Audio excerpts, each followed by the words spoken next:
Alors, dans cette vidéo, on va voir comment générer un nombre aléatoire qui est vraiment beaucoup plus simple que avec JavaScript. Donc, alors, admettons que je veux générer, ça, si j'avais besoin de générer un nombre aléatoire entre 5 et 10, par exemple. Je peux décider déjà si c'est nombre aléatoire. En mettant déjà la sorte d'information, l'entier, ici le int, ça va indiquer à JavaScript, à C#, quelle sorte d'information. Donc là, j'ai pas besoin, en JavaScript, on utilisait math.floor, math.random pour générer notre nombre. Ben, avec Unity, on a random.range qui est tout simplement la distance qu'on veut. Donc, j'ai juste besoin de mettre, par exemple, entre 0 et 5. Et C# va savoir que c'est un entier, puis qu'il va me donner un nombre aléatoire entre les deux. Et donc, le chiffre va être inclus, le premier, mais le dernier est exclu. Ça veut dire que ça va être entre 0 et 4, par exemple. Okay, donc, le dernier chiffre est exclu. Donc, si je voulais entre 0 et 5, en fait, il faudrait que je mette 6. Là, je pourrais faire debug.log de nombre aléatoire. Je vais retourner dans Unity. Puis, je vais démarrer mon script.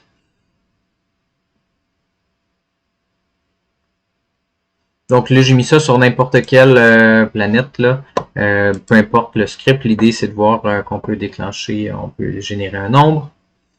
Donc là, j'ai 0 et 5. J'en ai un autre. Si je recommence, parce que j'ai deux planètes qui ont le script dessus. Donc ça se déclenche deux fois.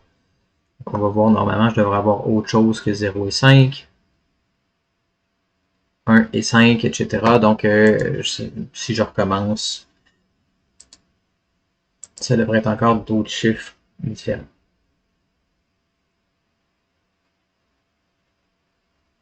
« 5 et 0. Voilà. Donc, éventuellement, ça fait le tour.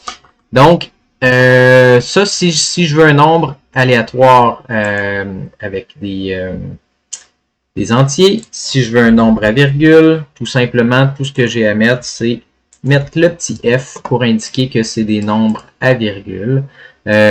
Puis, la différence, c'est que là, les nombres à virgule, le dernier chiffre est inclus. Pourquoi? Pourquoi pas? Hein?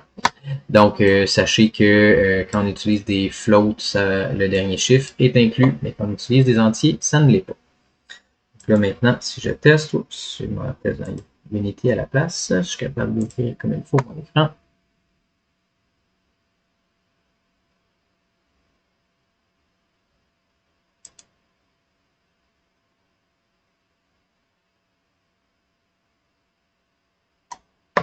Et là, on voit que maintenant, j'ai 5.09, 4.7, etc., etc. Donc, ça me permettrait d'avoir une position, par exemple, différente.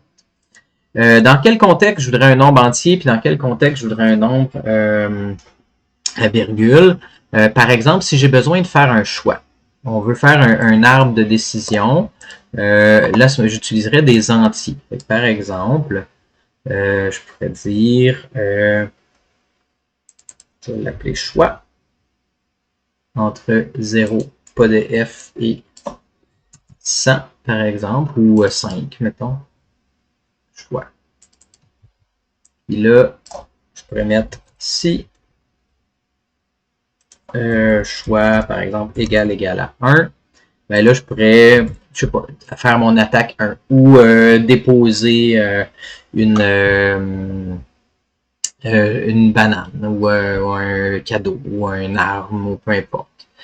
Si mon choix est égal à 2, donc else if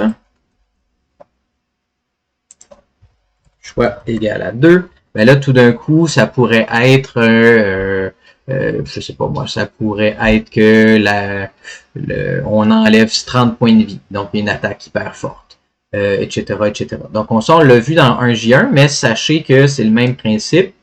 Si j'ai besoin, par exemple, plus d'avoir une valeur sur un nombre à virgule, donc avoir une position aléatoire, donc je pourrais dire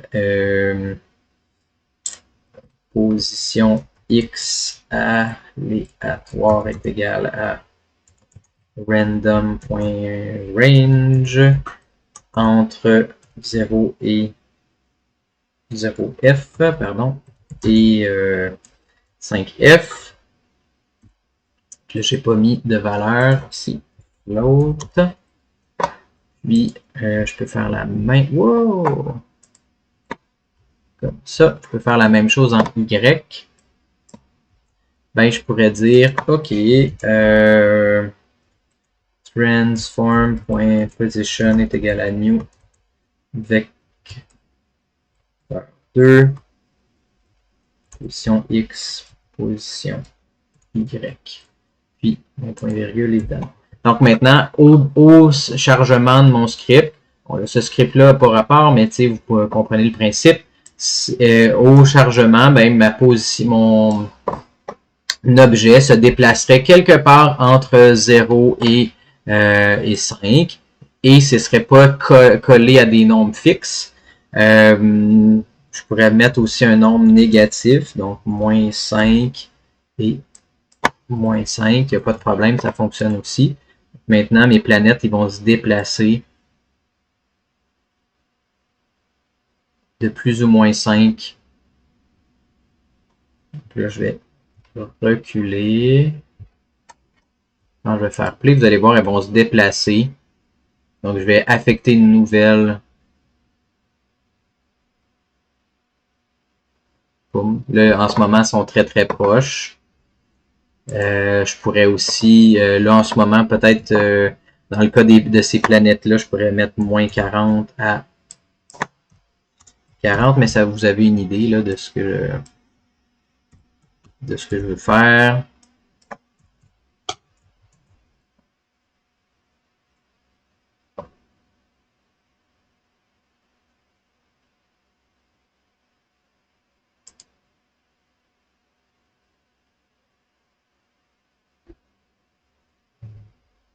Et là, ben, mes planètes, maintenant, elles sont à des distances complètement différentes les unes des autres. Donc, et voilà, c'est comme ça qu'on fait, on génère des nombres aléatoires.